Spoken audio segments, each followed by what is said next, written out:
मित्रांनो नमस्कार, जय श्रीराम। मित्रांनो, हा चांदबिबीच्या पायाशी असलेला हा हायवे पहा। हा highway national highway authority of India बनवते। चांगला आहे ना, पाहून प्रसन्न वाटतं। पण ह्या NHAI कडे फक्त नगरचे रस्ते नसून अख्ख्या भारतभराचे रस्ते बनवण्याचं काम असतं। किती मोठा एरिया असेल, किती मोठा इन्फ्रास्ट्रक्चर त्यांना डेव्हलप करायचा असेल, किती शेवटपर्यंत त्यांना रस्ते न्यायचे आहेत पहा।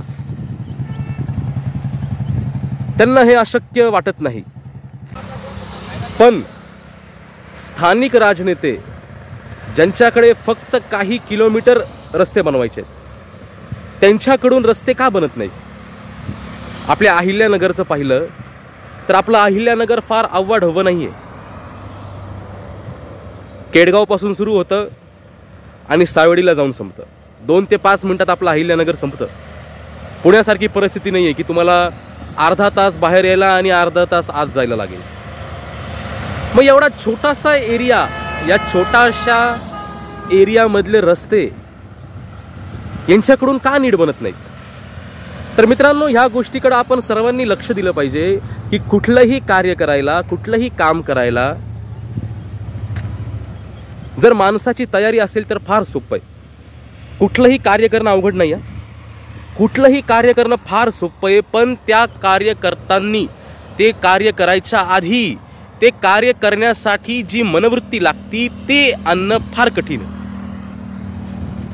To do anything it's very easy, but it's very hard to make your mind ready to do that thing.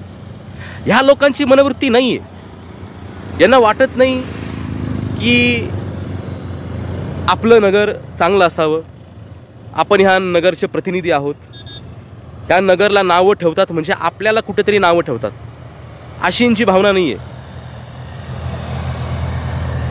विचार करा तुम्ही, मग त्याच खड्ड्यांमध्ये आपल्या सामान्य नगरकरांना जावं लागतं आणि दुर्दैवाने कोणाचा ॲक्सिडेंट होतो, कोणाचा जीव जातो आणि बाप मारून हार घालायला हेच लोक असतात। म्हणून परिस्थिती बदलायची असेल तर सर्वात पहिले नगरकरांनी त्यांचं मन बदलायला हवं। जय श्रीराम।